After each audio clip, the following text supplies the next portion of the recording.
gente! Sejam muito bem-vindos a mais um vídeo aqui do canal da Ana Botafogo Maison. Eu sou a Ju, do Titio da Ju, e estamos aqui com as nossas convidadas Heloísa Almeida e Mariana Matos. E também estamos aqui com a Michele, que foi a última ganhadora do sorteio, para gravar um vídeo aqui com a gente na loja. E hoje nós vamos falar sobre como entender o seu corpo pode te ajudar a melhorar na dança.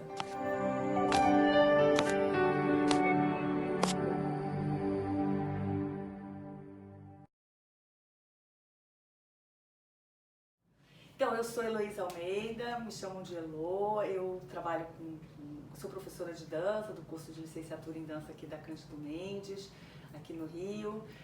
Sou professora de balé também, balé clássico, dou aula de fisiologia, de anatomia, fui bailarina e, enfim, esse tema é muito caro para mim.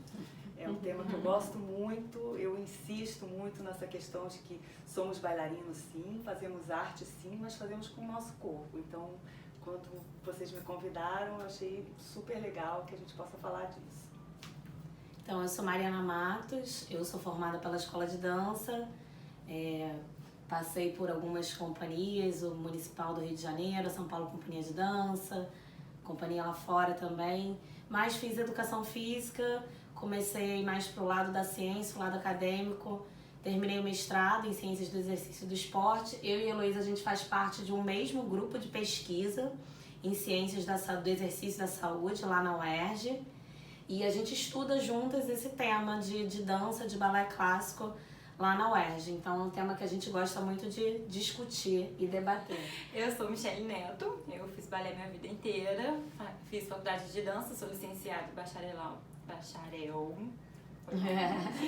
pela Faculdade de Viçosa, né? Agora eu tô no mestrado de Artes Cênicas da Unirio e tenho um pouquinho da experiência do balé clássico aí, do corpo envolvendo, conhecer um pouquinho porque faz total parte do nosso trabalho, né? Até como professora e como bailarina também, né? E depois de apresentadas as nossas convidadas, a gente vai então entrar mais a fundo nesse tema.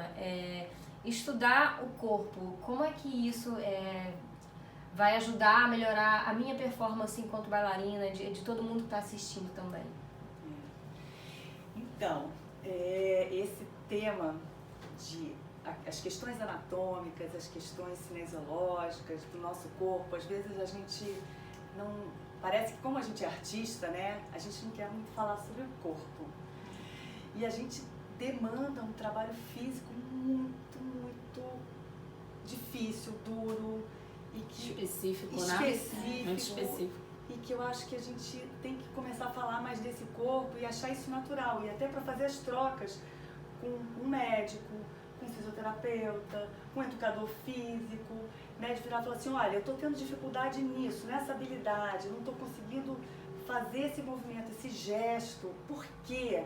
Né? E entender, eu sou andeora, eu não sou andeora, eu tenho a possibilidade, eu posso fechar a quinta. Então tudo isso, assim, às vezes parece que o professor vira e fala assim, olha lá, a fulana faz e você não faz, né? Ai, isso é uma Parece dor. que a gente parece que todo mundo é igual, né? Você tá com preguiça de fazer seu andeora. Você é preguiçosa.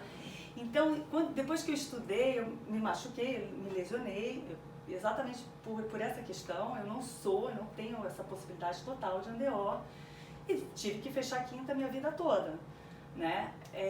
E isso acabou gerando uma compensação no meu joelho, né? E acabou que eu fiz lesão de ligamento, fiz 3 cirurgias, tentei voltar, enfim. E aí eu fui estudar, eu virei fisioterapeuta e ali eu que comecei a entender, falei, meu Deus, olha só, eu não sou igual a todo mundo, eu não poderia fazer isso. Enfim, e aí voltei, continuei trabalhando com dança como professora e também fui fazer a licenciatura em dança, fui fazer o mestrado também falando do balé clássico. Mas sempre com essa questão assim, eu levo para minha aula esse pensamento, você é um artista, aqui você vai dançar, a dança, balé clássico, mas esse lugar da prática, do trabalho físico é um lugar que você tem que conhecer o seu corpo anatomicamente, as questões cinesiológicas, como é que ele se apresenta e quais são as suas possibilidades e quais são as suas dificuldades. Porque isso Muda tudo, Muda né? tudo, né? A Mari trabalha mais, nós fisioterapeutas, a gente trabalha mais com a questão da reabilitação, então é no pós-lesão. No caso da Mari, que ela é educadora física, ela pode ajudar na melhora da performance, né?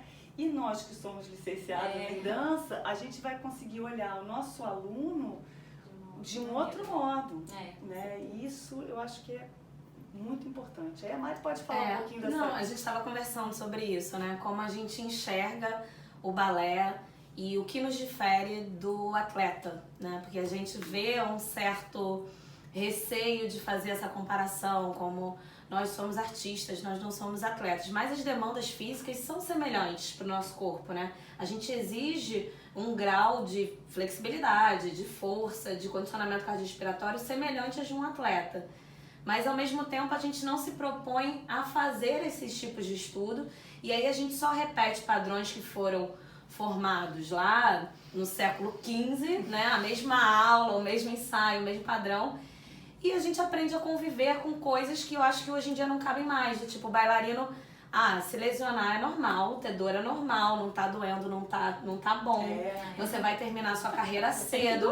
O bailarino, né? Tem que doer, né? senão tá errado. Vira um sinônimo de que o movimento tá certo, né? Você não tá sentindo dor? Não, peraí, a dor ela é um sinal de quê? De que algo não está bem. Então, assim, entender o seu corpo, entender onde vai, a parte anatômica, cinesiologia, biomecânica, como aquelas forças atuam. Você gira, você faz uma pirueta, você está em cima de um eixo, como é que eu posso controlar isso melhor? Isso é fundamental, né? Eu tive uma professora que eu sempre lembro que ela fala assim, não existe bailarina burra.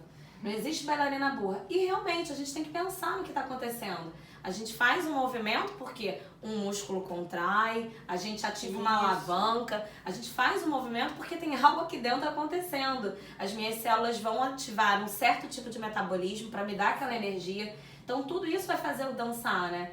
Então eu sempre fico em dúvida, assim, como a gente não pode se comparar a um esporte, um atleta, mas as demandas físicas são as mesmas. E aí eu pergunto pra vocês, assim, vocês acham realmente que a gente é diferente do atleta?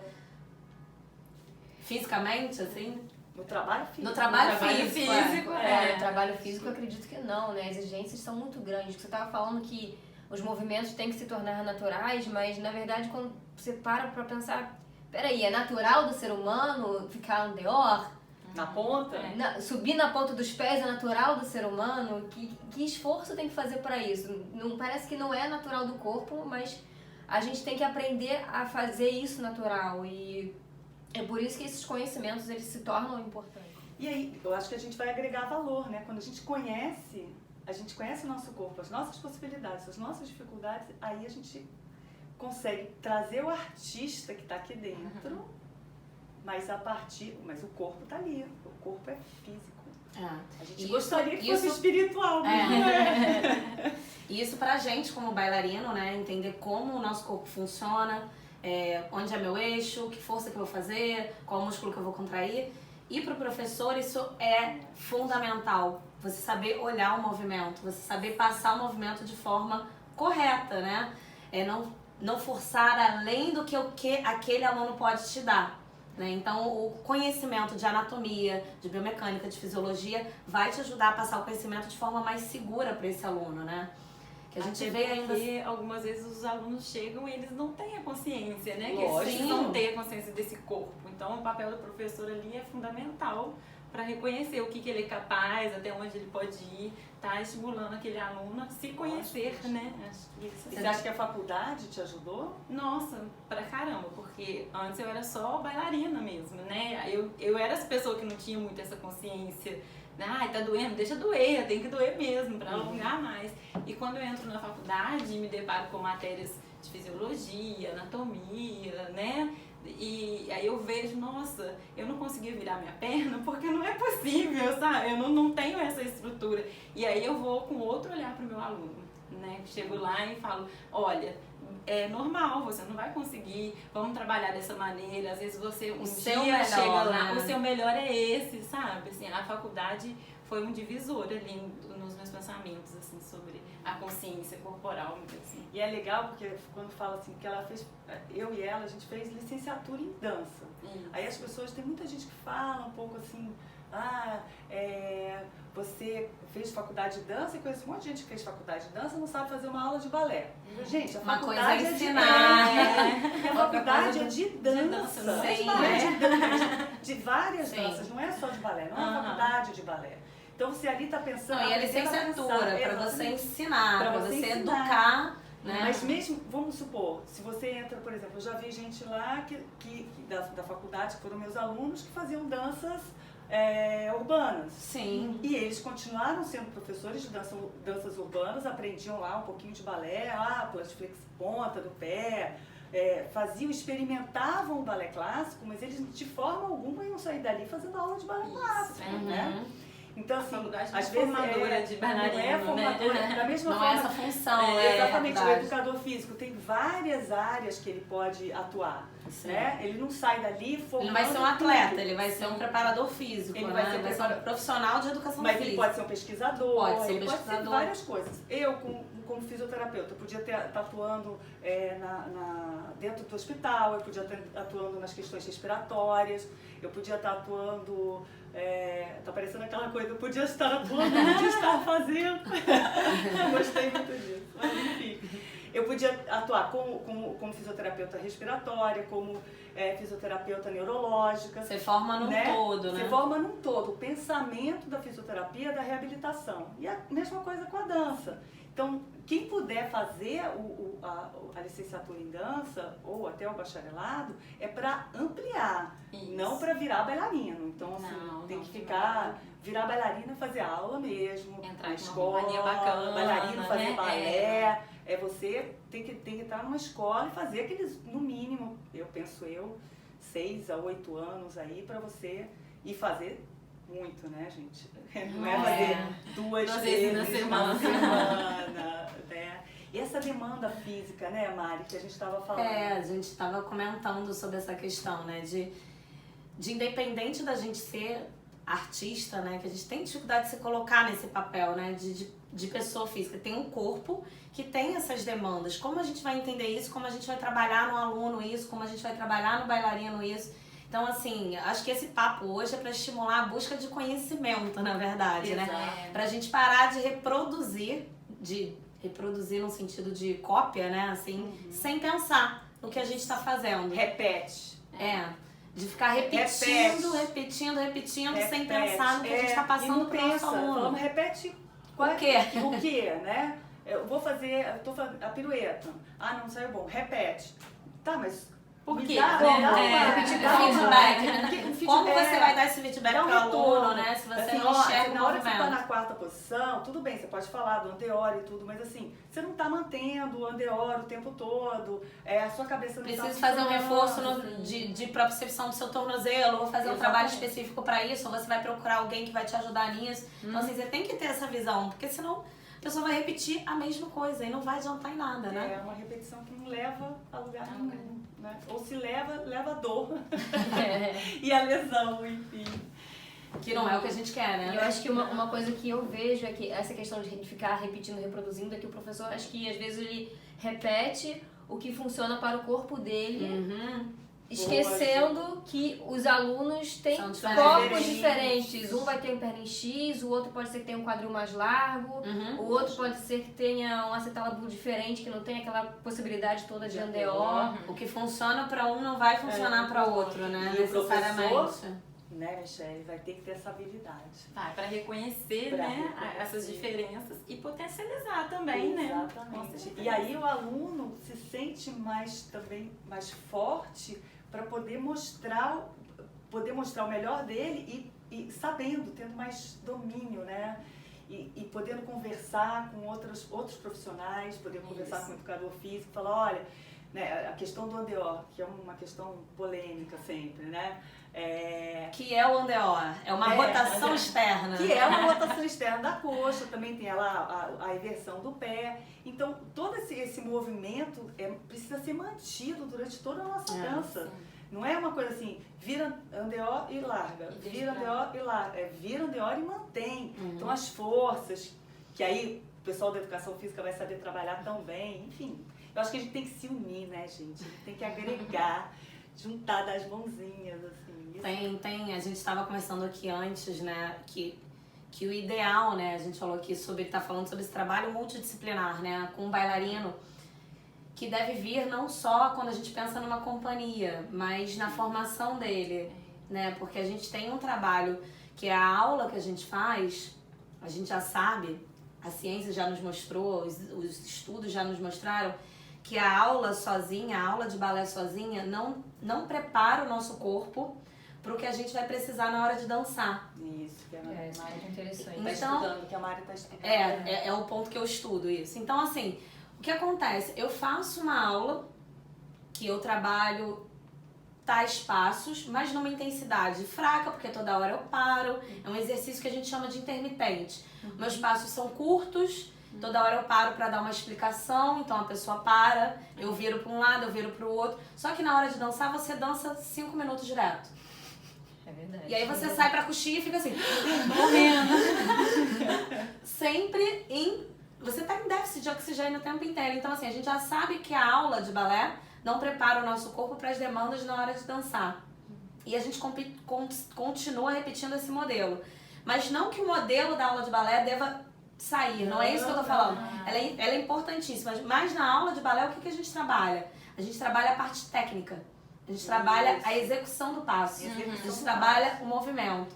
Mas a gente precisa de uma parte para preparar o nosso corpo para o que a gente vai precisar para dançar. Que seria o condicionamento. Então, assim, eu deveria ter, olha, hipoteticamente, né? O sonho, né? Eu tenho uma parte de condicionamento, eu tenho uma parte técnica, que é o professor de dança que vai me dar. Então, esse condicionamento aqui eu vou trabalhar com o professor de educação física. Eu tenho, na minha aula de dança, eu trabalho a minha técnica. Se eu me machuco, eu vou procurar um médico e um fisioterapeuta.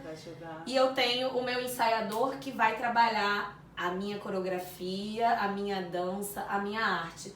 Então, assim, existem posições e conhecimentos diversos que devem se agregar ali na formação desse bailarino. Que a gente já vê muito acontecer lá fora, né? Que a gente já vê essa formação acontecer. Você falou, teve uma companhia, né? Eu dei exemplo de algumas companhias que a gente vê, o Boston Ballet, o Royal Ballet, mas tem uma companhia menor que chama a United Ballet, depois até a gente coloca aqui pra vocês seguirem, que tá com um pensamento assim super na vanguarda, assim, de trazer esse bailarino. Eles até colocam lá no Instagram deles, construindo atletas da arte, atletas da dança, alguma coisa assim.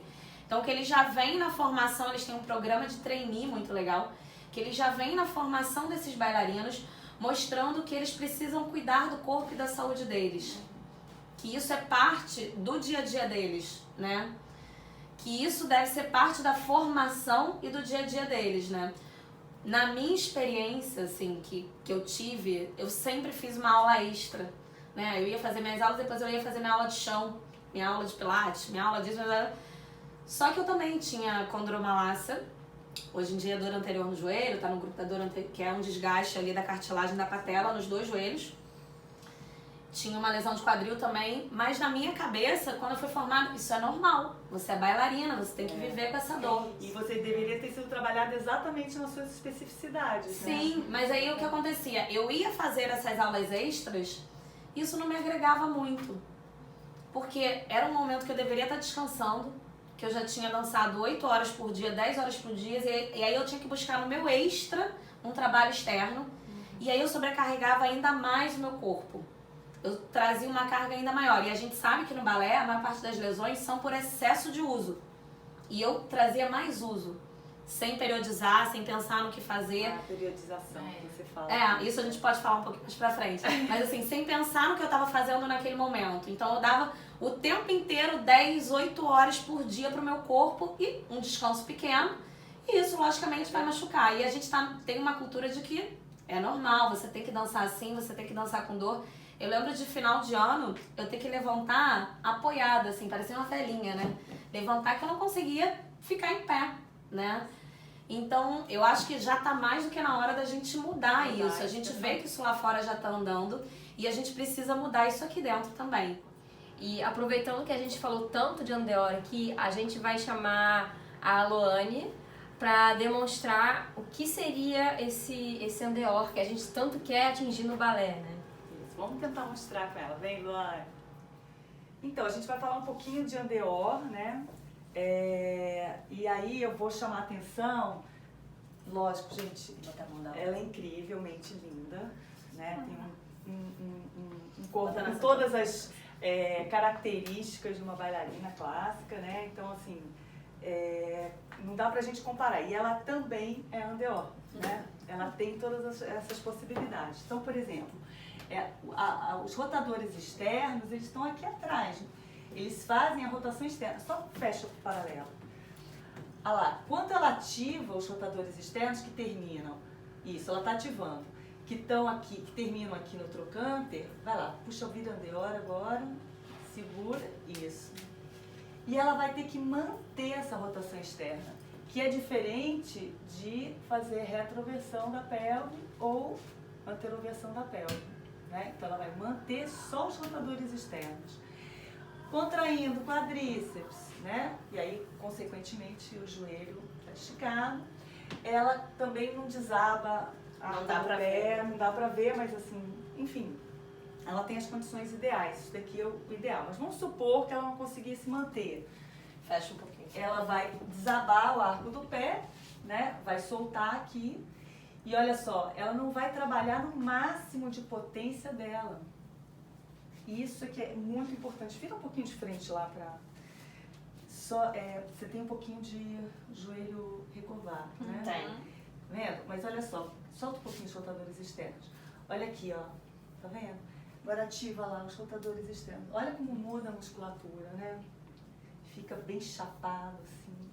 E é importante a gente falar, Elô, por que é ideal esse alinhamento que deve partir do quadril, né? O Andeor a gente examina do quadril, da articulação do quadril, porque senão a gente vê aquela briga e quem sofre é o joelho, né? Porque fica o pé Andeor, só que solta aqui o quadril para eles verem. E a coxa para frente. Então o pé tá Andeor e a coxa para frente. Isso gera uma torção. Uma torção aqui no meio, no joelho, né? Alguém vai sobrecarregar. Ela mantém. Então, o segredo está em manter a rotação externa. Se ela mantém e solta, mantém e solta, mantém e solta, ela não consegue trabalhar. Então, conhecer essas forças, conhecer seu corpo é muito importante, gente. Faz muita diferença. Né? Olha lá, tá vendo? Olha lá. Principalmente quem tem o joelho assim, recurvado, gente, olha só como é que o Andeor ajuda. Olha lá, só. Olha isso, gente. Muito bom. Mas isso é muito difícil pra mim, sabia? Pois é, mas essa força que vai ser importante pra você evitar de ter lesões. Mas outra coisa que a gente ia falar, Elô, era sobre a estrutura diferente. Como você falou, a Luane ela tem uma estrutura privilegiada para rotação externa, né? Então, outras coisas em alguns momentos vão restringir essa rotação externa. Então, você vê aquela sua amiga que tem um mega Andeor de segunda e você pensa, nossa, mas eu tô fazendo o máximo de força e não consigo. E aí é legal o professor saber por quê, né? E a Elô vai falar um pouquinho da anatomia. E a gente está falando de um aspecto só, né? A gente está falando de muscular, de Andeor, tem várias outras coisas pra gente estudar que a gente não vai falar aqui. Fala da minha borboleta. Olha isso, gente. Não vai falando, dá pra filmar, né? Olha lá, você consegue? Olha lá, tá vendo? Ela aqui não consegue descer totalmente o joelho, só se colocar eu os fizer joelhos força apoiados. em algum lugar. Pois é, mas ela tem essa possibilidade. Então, mas ela consegue ativar. É uma questão de ligamento aí, né? Os seus ligamentos são mais tensos. E aí, ele segura e ao mesmo tempo muscular também. Agora, faz o sapo. Sapinho. Gente, tá aqui, ó. Tudo no chão, ó, gente. Então, as possibilidades dela são enormes. É uma questão articular mesmo. É ligamentar mesmo. Seus ligamentos são mais curtinhos e puxam. Mas você não tem problema, não. Isso é bom também. Isso é bom pra Isso é bom. proteger, Isso é bom.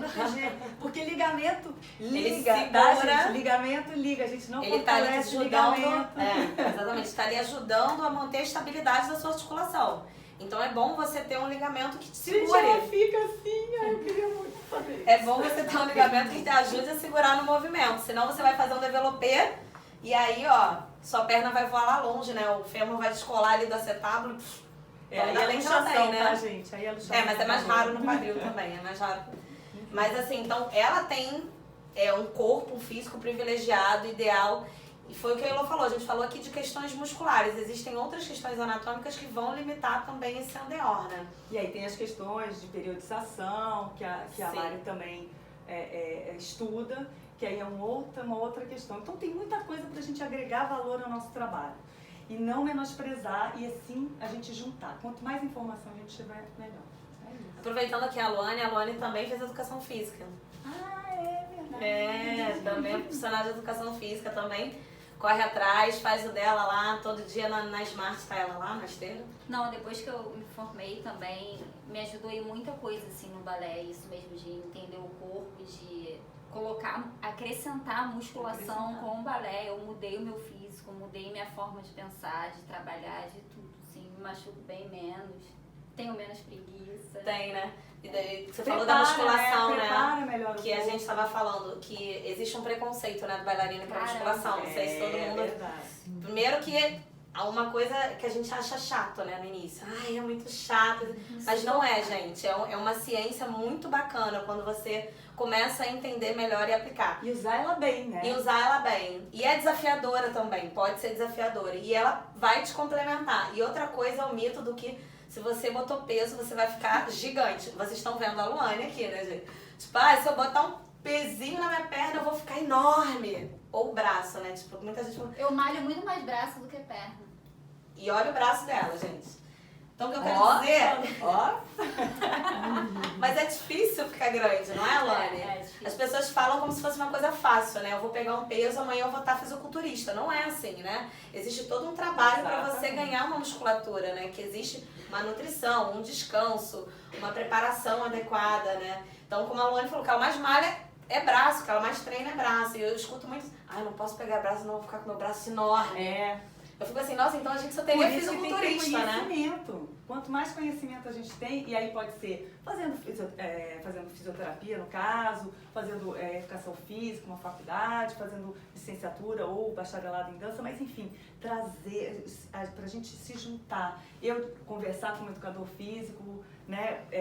A pessoa que só fez balé, conversar com um licenciado em dança, enfim. O negócio é somar, né? Como a gente já estava falando antes na nossa outra conversa, somar. E complementando a conversa que vocês estavam tendo, que eu estava assistindo de fora, que vocês falaram que às vezes estudar não vai sair um grande bailarino dali, como também um grande bailarino não quer dizer que ele vai chegar numa sala de aula e vá saber dar uma boa aula. Exato. Isso não quer dizer nada. Sim, por isso o conhecimento, né? Correr atrás de conhecimento.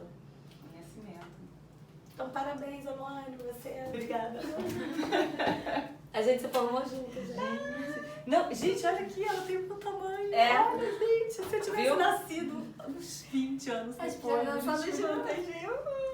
Obrigada, Gente, viu? faz falta. Gente, E tá que vocês falaram agora com a Luane sobre a questão da musculação no balé, eu vejo a diferença dos dois trabalhos, né? Do balé e da musculação. Eu comecei a malhar esse ano, eu nunca tinha malhado na vida por alguns motivos, dentre eles eu pensava, nossa, que chato. Ainda acho um saco hoje, ainda vou malhar assim, ai meu Deus, que coisa chata. Mas eu vejo que tem trazido os resultados pra mim. E outra coisa que eu tinha muito na cabeça e que quando eu comecei a malhar, algumas seguidoras minhas do Tutu da Ju vieram falar comigo, Ju, mas não vai prejudicar o seu balé? Você não vai ficar muito musculosona demais? E na verdade a gente vê que não é bem assim, né? E eu comecei a malhar, como eu falei, esse ano e tem tido resultados pra mim muito bons no meu balé. Só que eu vejo que é engraçado que nos pesos, nos equipamentos, o meu pezinho é lá aquele de iniciante, não carrego quase nada, da vovó. Mas na flexibilidade, quando eu tô me alongando lá no final do treino, sempre fica aquelas pessoas, mas ela é bailarina, com certeza ela é bailarina. Eu sou bailarina, gente, mas eu não nasci assim, eu treinei isso a vida inteira. Então, eu eu acho pra acho falar, força e flexibilidade. Eu queria falar, na verdade, que a força, a gente fala o treinamento de força, o treinamento que pode ser feito com peso, com sobrecarga ou não, né? Que é esse treinamento muscular, assim. A gente tem vários tipos de força, né? Então a gente tem uma força que gera movimento e tem uma força que não gera movimento, que a gente chama da força isométrica. Que deixa ali, que é uma força muito interessante pro balé, especificamente, né? Que a gente viu no Andeor, né? Porque você tem que manter aquela musculatura ativada o tempo inteiro. Ali ela manteve e não tá gerando movimento. Mas quando eu faço uma força dinâmica de um grand battement, é um outro tipo de força. Então é um outro trabalho que eu faço. Então dentro desse universo de treinamento de força, existem tipos de treinos diferentes para tipos de forças diferentes. E o que você vai dançar vai diferenciar também o que você precisa trabalhar. Lógico. O que você vai dançar não só de balé, de dança, mas quem você é também. Por exemplo, um bailarino principal, ele precisa ter ele dá muito salto, muito grande salto, então ele precisa de uma força explosiva. Bailarina que faz padedê, né? Tem que ter aquela resistência durante todo mas um corpo de baile precisa de mais resistência, porque ele fica mais tempo em cena. Ele fica, por exemplo, numa quarta posição allongée, horas, sei lá, no segundo minuto, 30 segundo ato lá, você fica aí lá, troca, enquanto o príncipe passa, você tá lá embaixo, você tá segurando no seu quadríceps, você tá segurando na sua força ali. O sonho de Don Quixote, que a gente fica um tempão no cupê aqui e às vezes começa a doer a bunda. E fica. Então, assim, existem forças diferentes pro que você vai dançar e para isso você precisa trabalhar. Então, o trabalho de força, ele também deve se diferenciar de acordo com o que você vai dançar, o que você vai trabalhar. Outra coisa é o mito do vou ficar grande, vou ficar enorme, vou ficar forte. Isso não é real, né? A gente precisa de muito mais para ganhar, né? O que a gente chama de volume muscular, de massa muscular. A gente precisa de uma alimentação adequada. Isso daí daria um outro bate-papo, que a gente tem uma alimentação muito inadequada na dança. Isso, chamar um bom nutricionista. Um bom nutricionista, né? O descanso, a periodização adequada. E como você falou, você pega pesos ali muito poucos, né? Muito pequeno. E outro mito que é incrível é que você vai ficar menos flexível, que você vai ter menos alongamento. Nossa, você vai ficar encurtada? Não. Isso é mito total, a ciência já viu que não tem nada a ver, não vai diminuir o seu arco de movimento. Agora, existe uma hora ideal para você trabalhar a sua flexibilidade, que não seria antes do treino de força, que não seria também antes da sua aula de balé. E nem no meio da aula de balé. E nem no meio da aula de balé. A gente já faz. Pois é, isso aí é uma coisa que a gente não tem muito como mexer, né? Mais ou menos, né? Você não precisa pedir pro seu aluno se alongar ali no meio, porque a gente às vezes termina a barra e fala, alonga. Não precisa, você pode fazer no final da sua aula. Pode jogar esse treinamento de flexibilidade pro fim da sua aula, para uma sessão diferenciada. Uma sessão que você vai trabalhar a flexibilidade. Por quê? Porque em alguns momentos esse trabalho pode atrapalhar a sua força. Aí se você sai dali e manda o seu aluno saltar, por exemplo, ele pode de repente se lesionar. Então assim, transfere esse treino de flexibilidade para um momento posterior, para um treino específico, não antes da sua aula, não no meio da sua aula. E não tenha medo de fazer força, isso não vai prejudicar o seu arco de movimento. Você não vai ficar tão grande a ponto de não conseguir fazer alguma coisa, né? Mas essa questão do meio da aula é curioso, né? Porque assim, ao mesmo tempo, no final da barra você está muito quente. Sim. Então você tem uma possibilidade maior de fazer um alongamento dos tecidos musculares, né? Então, mas no assim, final também, né? Sim, mas assim, o que a gente acha que tem que ter mais cuidado na hora que você for voltar para o centro, você não fazer um exercício de muita força muscular, né? Você faz um port de bras, faz um adágio sem grandes movimentações para você voltar aquela força, para todos aqueles receptores articulares e musculares, eles voltem para um tônus. Mas assim, não sei se a gente talvez tenha que estudar melhor, que eu acho isso importante, estudar melhor exatamente esse momento, entre a barra e o centro, por que a gente acaba fazendo isso não se lesionando muito, mas como que a gente pode melhorar porque depois, por exemplo, às vezes também tem ensaio.